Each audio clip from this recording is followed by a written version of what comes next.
My daughter said, "The best gift would be having a decent father, not a pathetic loser like you." My wife agreed. So I returned the car I got her, moved out, and filed for divorce. What I did next left them both scrambling. Hey Reddit, my daughter said that at her birthday after mocking the gift I bought her. "You humiliated me in front of my friends," she said. And my wife just nodded along like I was the one being unreasonable. So I taught them both a lesson they'll never forget. Name's Jacob, 54 male, living in Traverse City, Michigan. I've been a mechanic my whole adult life. 31 years of busted knuckles, brake dust in my lungs, and that motor oil smell that won't come off no matter how hard you scrub. I own my own shop now. Sheridan Auto. 6 bays and a reputation for honest work. Her name is Paige, my daughter. The girl I used to carry on my shoulders at county fairs because she wanted to see over the crowd. The girl who cried into my shirt when her first boyfriend dumped her. I sat there patting her back like an idiot, telling her she deserved better. Apparently, she agreed with that last part a little too much. 26 years old. I'd raised her since she was a screaming potato in a blanket. Changed the diapers, paid for the braces, taught her how to drive in a parking lot behind the Kroger on Saturdays when her mother was too busy getting her nails done. And this was what I got, in front of her friends, on her birthday, while a $32,000 car sat in the driveway with a bow on it that took me 20 minutes to tie. The party was Paige's idea. She wanted something big for her 26th birthday. A backyard bash with her friends, her fiancé, and enough decorations to make the neighbors think we'd lost our minds. My wife, Colleen, handled the planning. I handled the bill. That's how it had worked for 28 years of marriage. I spent the week before the party stringing lights across the backyard, setting up tables, hauling chairs from the rental place because Paige insisted plastic lawn furniture was too tacky. By the time the first guests arrived, I was already tired. But I smiled, shook hands, made small talk with people I barely knew, and waited for the right moment to bring out the gift. I'd been planning the car for months. Paige's old Honda was on its last legs, burning oil and making sounds that kept me up at night, worrying she'd break down on some back road. A Mazda CX-30. Reliable, safe, good on gas. I test drove 3 of them before picking the one with the best safety ratings. Even got it in her favorite color, that dark blue she always pointed out when we passed the dealership. The look on her face when she saw it wasn't disappointment. It was disgust. "A Mazda?" she said, loud enough for everyone to hear. "Dad, seriously?" I could feel the whole vibe shift. 20 or so people suddenly very interested in the appetizer table. Her fiancé, a guy named Chester who sold insurance, stood there with his arms crossed like he was watching a show. "It's brand new," I said. $32,000. Top safety ratings. 4 years of warranty. "It's a Mazda," she repeated, like I'd handed her a bicycle with a missing wheel. "You know I wanted a BMW. We talked about this. Mom showed you the ones I liked. Those started at 55,000, Paige. So, you own a business." I looked at my daughter then. Really looked. The expensive highlights in her hair. The designer bag hanging off her shoulder. The engagement ring that Chester's parents had probably paid for because that kid couldn't afford a ring pop on his own commission.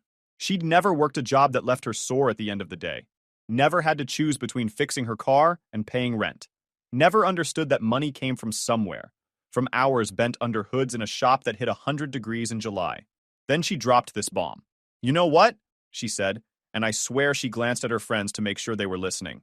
"The best gift would be having a decent father who actually gets me what I want." You could hear a pin drop.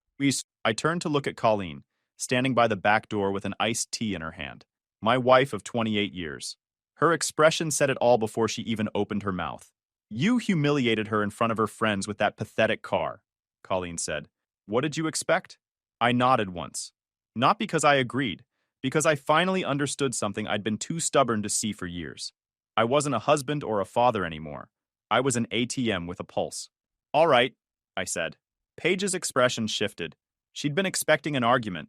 Expected me to get defensive, maybe apologize. Definitely given the way I always had. I pulled the bow off the Mazda, wadded it up, and tossed it in the garbage can by the garage. Then I got in the car and drove away. No yelling, just the smooth hum of the engine. My brother lives 20 minutes outside town in a house he built himself over 3 summers when he was still married. The marriage didn't last, but the house did. That's Victor for you. Everything he touches either falls apart or stands forever. No middle ground. Vic's 4 years older. He went through his own divorce 8 years ago. His ex-wife took the kids to Ohio and left him with nothing but the house and a woodworking hobby that started as a distraction and became an obsession. He's got 2 sons he sees twice a year, if he's lucky. If anyone understood what I was going through, it was him. He was on his porch when I pulled up, feet kicked up on the railing, watching the sunset. "Nice car," he said as I got out. "Is it yours?" "It was supposed to be for Paige, her birthday gift." He raised an eyebrow. "Was?" I told him what happened. The whole ugly scene in the driveway. Every word my daughter said. Every word my wife didn't have to say, because her face did the talking for her. Vic listened without interrupting. When I finished, he just nodded slowly, like he was thinking it over. "You can stay in the spare room," he said, "long as you need." I grabbed the overnight bag I keep in my truck for emergencies and followed him inside. The spare room was small but clean. Single bed, bare walls, a window that looked out over the woods behind his property. I sat on the edge of the mattress and stared at my hands for a long time. Grease under the fingernails, scars across the knuckles, the permanent calluses that never went away. These hands had rebuilt transmissions, replaced timing chains, saved customers thousands of dollars by catching problems early. These hands had also built a treehouse for Paige when she was 7, taught her to throw a baseball when she was 9, helped her move into her first apartment when she was 22. Apparently none of that was worth as much as a German logo on a hood. The next morning, I drove the Mazda back to the dealership. The salesman who'd helped me, a young guy named Dennis, who'd spent an hour making sure I got exactly what I wanted, looked confused when I walked in. "Everything okay with the vehicle, Mr. Sheridan?" "Vehicle's fine," I said. "Situation's changed. I need to sell it back." He winced. "Dealerships don't do returns on new cars. Everyone knows that. But they do buy vehicles, and a 3-day-old Mazda with 47 miles on it was about as close to new inventory as they could get without unwrapping the plastic. Dennis brought in his manager, a guy I'd done brake work for a few years back. We talked numbers. They offered me $26,000. I countered at 28. We settled at 27, which meant I ate about $7,000 after taxes and fees on a car that had barely left the lot. Expensive lesson, but cheaper than a lifetime of resentment. I signed the paperwork, watched them process the check, and walked out with a lighter wallet and a clearer head. Vic was waiting for me when I got back, sitting in his workshop with sawdust on his flannel and a half-finished rocking chair between his knees. "Returned it," I said. "Good." He didn't look up from his sanding. Now what? I'd been asking myself the same question all morning. My phone had 25 missed calls, a mix of Colleen and Paige. I hadn't listened to a single voicemail. Didn't need to. I knew how it would go. "You're overreacting. You're being dramatic. You're making this about yourself." "I'm going to see a lawyer," I said. Vic stopped sanding, looked up at me for the first time. "Divorce? 28 years of marriage and she called a $32,000 gift pathetic. She didn't just side with Paige, she piled on. In front of everyone." He set down his sandpaper and wiped his hands on his jeans. "You're sure about this? Not just angry?" "I'm angry," I admitted. "But I'm also thinking straight." Vic nodded. "I know a guy. Same one I used." He wrote down a name and number on a scrap of wood and handed it to me. "Leonard, Traverse City." I called the next day and scheduled a consultation for the end of the week. The receptionist asked if this was a contested or uncontested matter. I told her I honestly didn't know yet, but I had a feeling it wouldn't be friendly. The law office was in a strip mall between a nail salon and a sandwich shop. Not exactly impressive. The man himself matched the office. Mid-60s, gray beard, reading glasses perched on his nose. "Tell me about your assets," he said after we'd covered the basics. I walked him through it. The house, purchased 22 years ago, paid off 9 years early because I worked overtime every chance I got. The shop, which I'd built from nothing with a small business loan I'd repaid in full 8 years ago.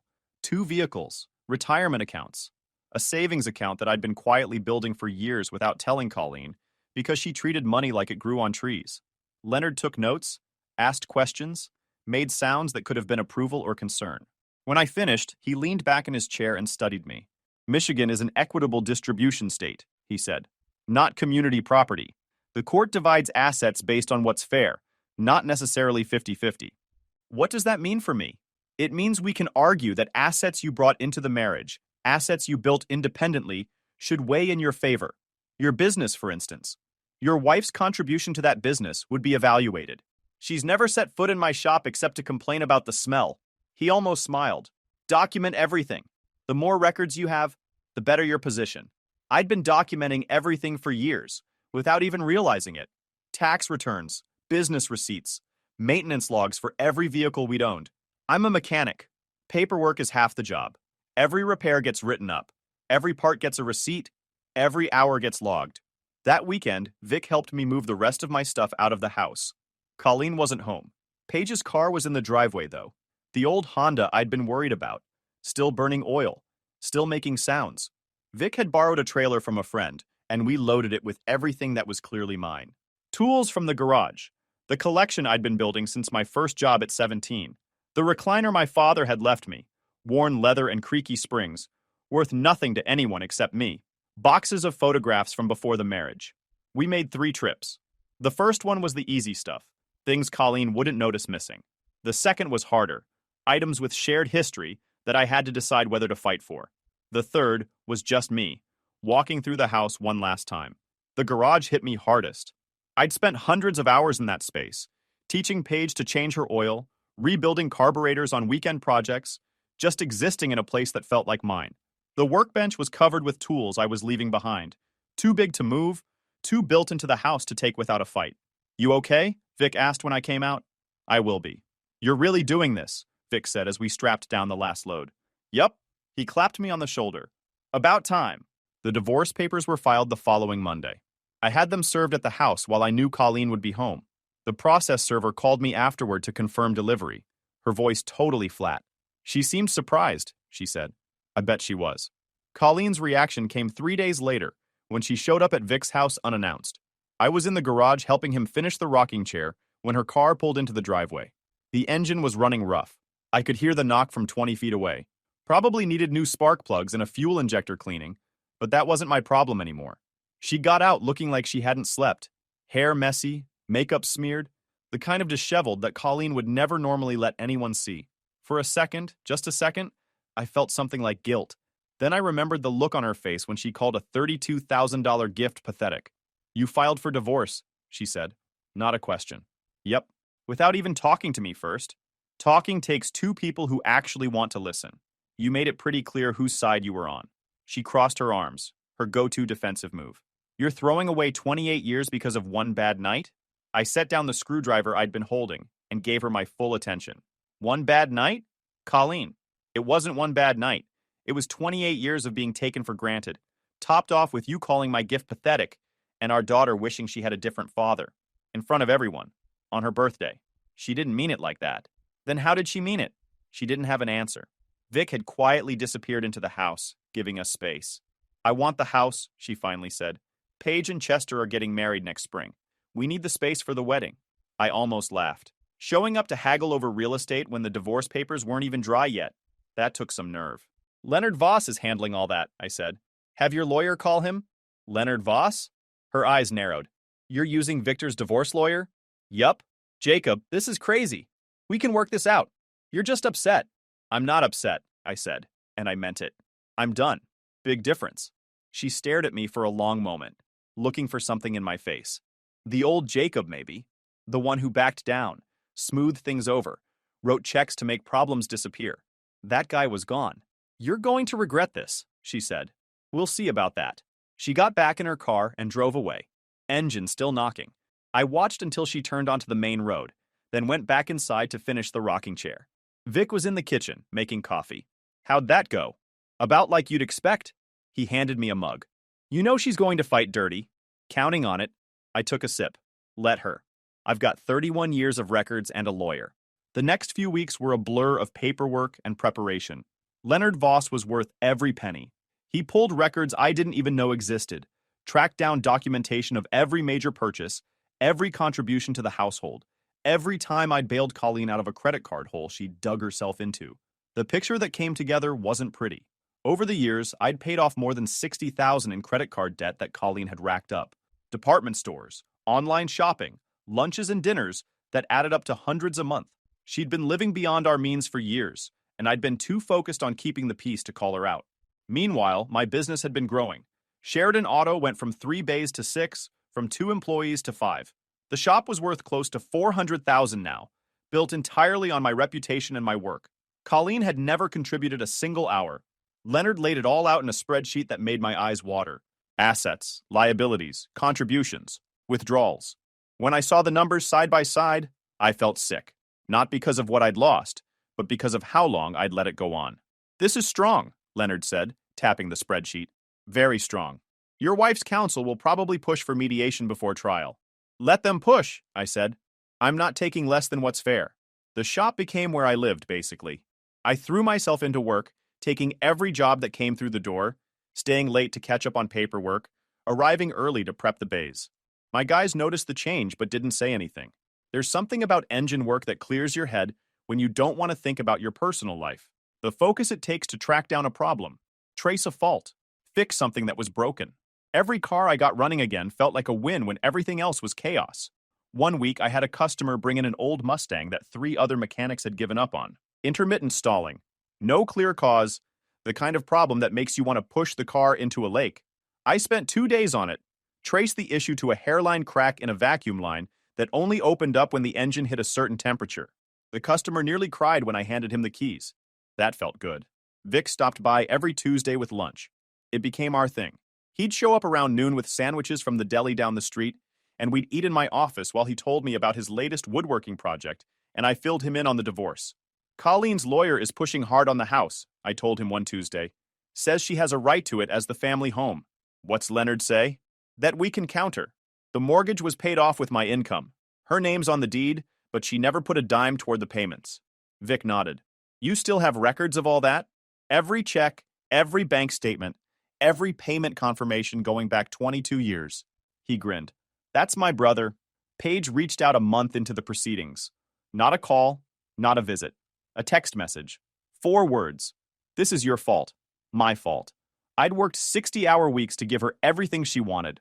Paid for her college when she dropped out after 2 years. Paid for her apartment when she couldn't make rent. Paid for her car, her insurance, her dental work. The math didn't add up, but entitlement never does. I didn't respond to the text. The mediation happened in late October. Conference room in a downtown office building, all glass and chrome. Colleen showed up with her lawyer, a sharp-dressed woman named Elaine, who looked like she charged $500 an hour just to make eye contact. Leonard and I sat across from them. The mediator, a retired judge named Franklin, sat at the head of the table like he was running a very boring game show. Colleen wanted the house, half my retirement, and alimony. Her lawyer pitched it as fair compensation for 28 years of being a homemaker and supportive spouse. I kept my face blank while Leonard laid out our side. The spreadsheets came out. The bank records. The documentation of every major purchase. Every debt I'd paid off. Every contribution I'd made to the household. Elaine's face changed as she looked through the documents. She'd clearly expected a different story than what the numbers showed. You could practically watch her rethinking her whole approach. My client built his business from nothing, Leonard said calmly. He paid off the family home with income from that business. He covered over $60,000 in credit card debt run up by Mrs. Sheridan over the years. The idea that he should now hand over half of everything to someone who contributed nothing financially is frankly insulting. Colleen's face went red. I raised our daughter while he worked. Paige is 26 years old, Leonard replied. She hasn't needed raising in almost a decade.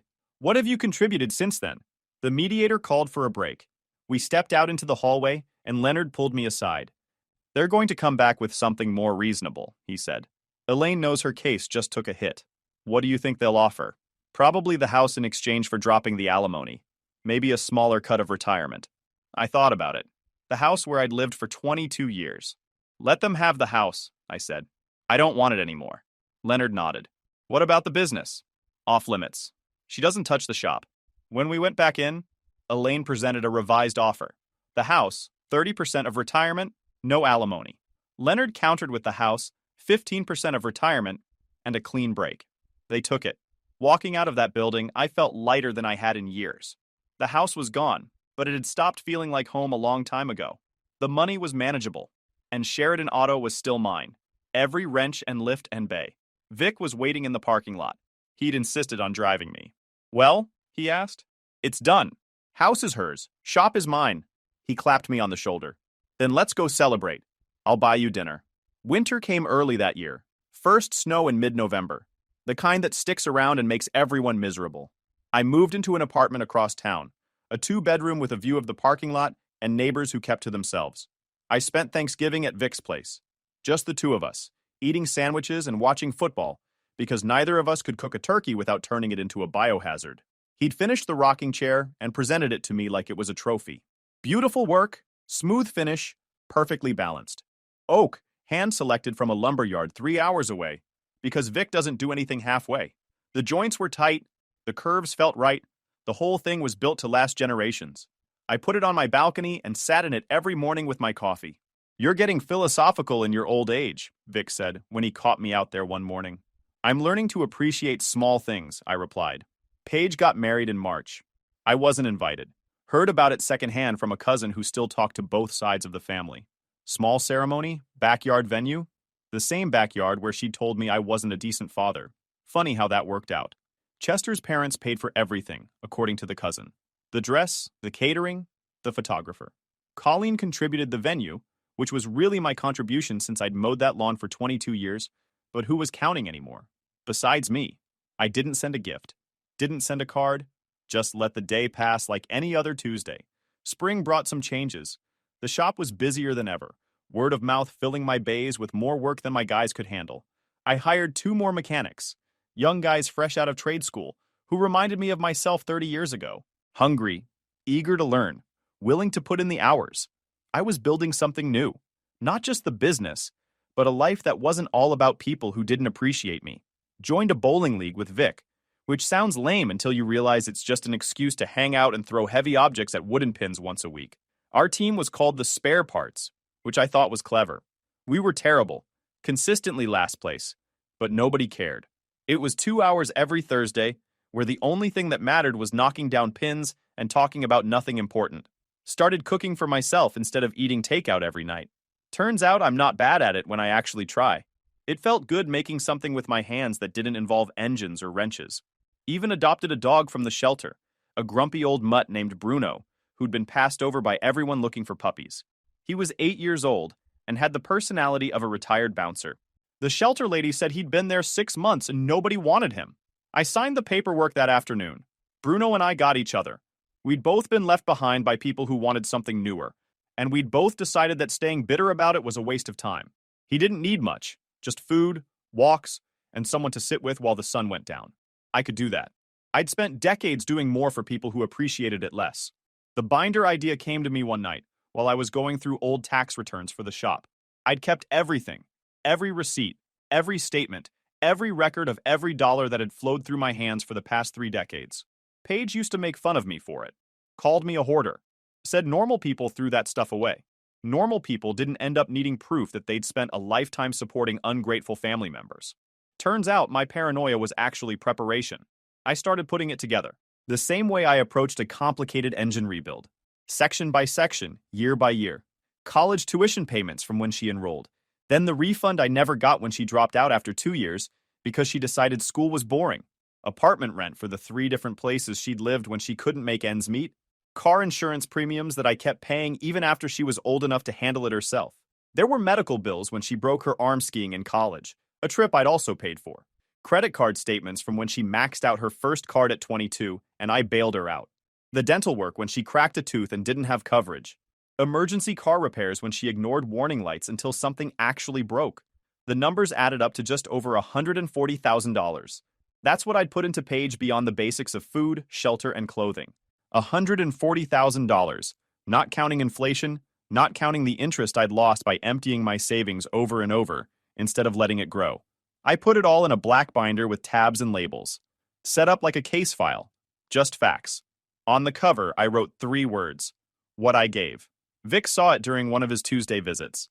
Picked it up, flipped through it, let out a low whistle. "What are you going to do with this?" he asked. "Not sure yet. Maybe nothing, maybe everything. That's a lot of money. That's a lot of years." He set the binder down and looked at me with an expression I couldn't read. "You know this won't change how they see things." "I know, but it might change how everyone else sees things." He was quiet for a minute. Then he nodded. "If you're going to do something, do it right. Send them to the people who matter. Let the facts speak for themselves." The opportunity showed up 6 months later, like it had been waiting for the right time. Paige and Chester bought a house. Heard about it from the same cousin who kept me in the loop on family stuff. Nice place in a subdivision on the north side of town. 3 bedrooms, 2-car garage. The thing about buying a house is that you need good credit and a solid income. Chester's insurance job wasn't exactly bringing in big money, and Paige was working part-time at a boutique making barely above minimum wage. So how'd they afford the down payment? The numbers didn't add up, and I'm good with numbers. The cousin filled in the gaps. Colleen had taken out a home equity loan on the house I'd given her, used the money to help Paige and Chester with their down payment, $40,000, borrowed against equity I'd built with 30 years of engine work and overtime hours. The same house I'd paid off early, the same house I'd walked away from to keep the peace, now bankrolling another generation of entitlement. I shouldn't have been surprised. But hearing it out loud, hearing that my work had been turned into a gift for the daughter who'd publicly wished for a different father, something in me just went quiet. Vic noticed the shift when he came by that Tuesday. "You've got that look," he said, setting down his sandwich. "What look?" "The one you get right before you do something either really smart or really stupid." He studied me for a second, then nodded. "Whatever you're planning, just make sure you can live with it after. That's the only rule." I could live with it. That was the thing. I'd spent 28 years biting my tongue and living with choices I didn't make. This one would be mine. I made copies of everything in the binder, 27 pages of documentation, plus a cover letter explaining what each section showed. Then I sent it to the only two addresses that mattered: Colleen's sister, who'd always seemed to get my side of things, and Chester's parents, who apparently thought they'd raised a self-sufficient son marrying a self-sufficient woman. I didn't include a return address. Didn't include a note asking for sympathy or understanding. Just the facts, laid out clearly, and let people make their own calls. From there, it spread the way things spread in small towns. Someone tells someone, who tells someone else, and within a week, half the county knows your business. Things started falling apart within a week. Chester's parents called Paige wanting answers. Why had they heard that Jacob paid for her college? Her apartment? Her car? Why had they thought Paige was financially independent when the numbers said otherwise? They'd helped pay for their son's house, only to find out their daughter-in-law came with a lot more baggage than advertised. The conversations weren't fun. Chester's mother, from what I heard, used the word deceived more than once. His father asked some pointed questions about what other surprises were coming. Colleen's sister called Colleen. That didn't go well either, according to the cousin. Lots of yelling, lots of accusations, years of family drama finally blowing up. Colleen had apparently been telling her side of the family that I was the crazy one, that I'd bailed on my family over nothing. The binder told a different story. Her sister started asking questions Colleen didn't want to answer. Chester also started asking questions Paige didn't want to answer. The cousin said there was tension, fights, long silences stretching through whole evenings. The newlywed honeymoon was done, replaced by what happens when you realize your partner came with more history than you signed up for. Chester's parents had apparently pushed for couples counseling. Paige had apparently told them to stay out of it. That went about as well as you'd think. I heard all of this secondhand, through the family grapevine. I didn't reach out, didn't gloat, didn't do anything that could look like rubbing it in. Here's the thing about facts. They don't need you to defend them. You put them out there and let people do the math. Colleen could spin whatever story she wanted, but she couldn't argue with bank statements. Paige could say she was independent all day long, but the receipt said something else. Colleen tried reaching out once. I let it go to voicemail. The message was short. "I hope you're happy with what you've done." I was. Genuinely. The confrontation happened on a Sunday evening in late fall. I was out on my balcony with Bruno when a car pulled into my apartment complex. Paige's car. The same Honda I'd worried about for years. Somehow still running. She got out slow, like she wasn't sure she wanted to be there. Took her time walking to my building, then up the stairs. The knock on my door was hesitant. I opened it and looked at my daughter for the first time in over a year. She looked beat. Older than 27. The kind of tired you get when you figure out the world isn't going to give you what you want. "Can I come in?" she asked. "Balcony's fine." We sat out there. Her in the spare chair, me in the rocker Vic had made. Bruno sniffed her once, decided she wasn't worth his time, and headed back to his bed by the sliding door. "Chester's parents won't even talk to us," she said. "They're furious. They think I lied about everything." "Did you?" She dodged the question. "They didn't need to know all that old stuff. The past is what built your present. You think that down payment came from nothing? That house your mother mortgaged? I paid for it with my hands. Every dollar she gave you started with me. You didn't have to tell everyone." "No," I agreed. "I didn't. But you didn't have to call me a pathetic father in front of your friends either. Actions have consequences. That's something you should have figured out a long time ago." She stared at me, and for a second I saw the kid who'd crashed her bike and come running to me with bloody knees. The girl who trusted me to make everything okay. "I'm sorry," she said. "I know it doesn't fix anything, but I'm sorry. Sorry it happened, or sorry you got caught." The question just hung there. She didn't have a quick answer, which told me everything. I want to fix this, she finally said. I want my dad back. I rocked slowly. You know what's funny? I said. I never left. You pushed me out. You and your mother standing in that driveway, making it clear that nothing I did would ever be enough.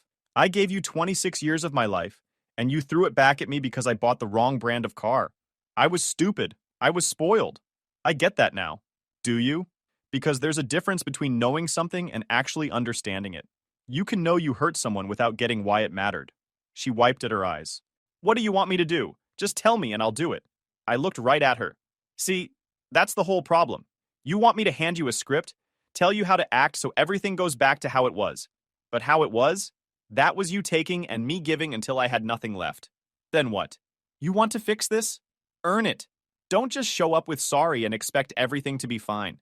Start being someone who gets the value of what she threw away. When you can look me in the eye and tell me what you've actually changed, not just what you feel bad about, then maybe we talk. And if I do, then maybe we have a conversation. But I'm not making promises. And I'm not sitting around waiting while you decide if I'm worth the effort. Now I'm putting myself first. If that's too hard for you, there's the door. She sat there for a while, working through it. I could see her wanting to argue, wanting to push back, but she held her tongue. Maybe she'd finally learned that attitude wasn't going to win this one.